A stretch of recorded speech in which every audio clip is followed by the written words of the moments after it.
It's the 15th anniversary of the US-led invasion of Afghanistan. The US and the UK launched Operation Enduring Freedom to drive out the Taliban and to destroy al-Qaeda, which the US blamed for the terror attacks on September 11th. TRT World's Soraya Lennie is in Kabul and joins us now live. Soraya.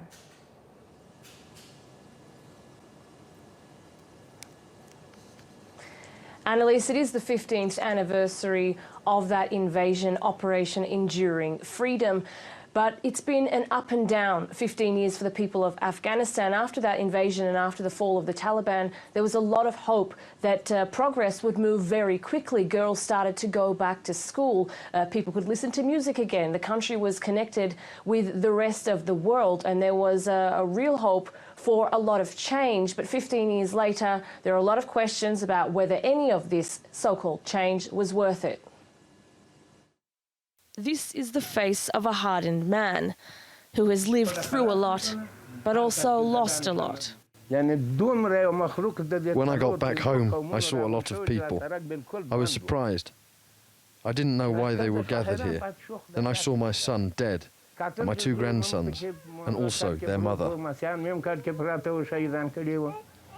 His relatives were killed in a raid on this house by coalition soldiers. Syed Mohammed shows us where troops poured over the wall into the compound.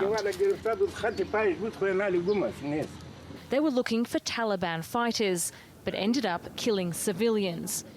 It's incidents like this that have led many Afghans to wonder if the US invasion was worth it. In the beginning, I heard a lot. I was optimistic, but everything we heard didn't happen. It's because the foreigners themselves interfered.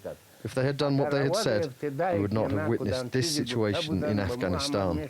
Everything is the reverse. Everything is worse now. The US and UK invaded Afghanistan in 2001. The aim was to destroy the Taliban and al-Qaeda. But 15 years later, the country is in crisis, and the Taliban holds more territory now than at any time since that conflict began. And now Daesh has also established itself in parts of the country. Many people say it's because of missed opportunities over the past decade and a half. President Karzai could have become a transformational leader in order to transform Afghanistan from an archaic and obsolete society. But unfortunately, our failure was bad governance, corruption, which certainly has undermined the progress. And now we are paying back in terms of worsening security and worsening economy. And it's this persistent insurgency that prevents the country from advancing in other areas. We cannot change the world overnight. Our national budget, more than 50% money we spend on security issues rather than spend on women's empowerment, education, health issue. So definitely if you spend the majority of the money on security issues, so what's left behind?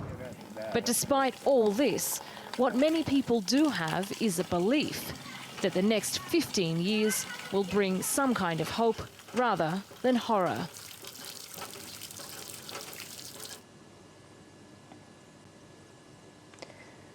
And there are points of hope if you look at the statistics.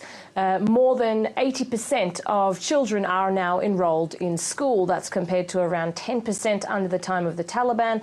Female literacy is around 20%. It doesn't sound like much, but under the Taliban, it was less than 10%. 9 million people here live in poverty. Again, that's a reduction from the time of the Taliban. But security is failing.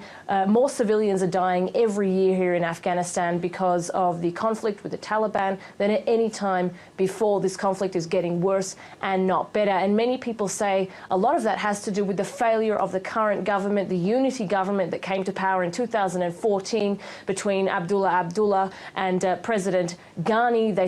They don't see eye to eye, and many people say this is basically this power vacuum, and the fact that the government doesn't really work is one of the reasons why the Taliban is able to strengthen. Soraya Lennie from Kabul, thank you for that.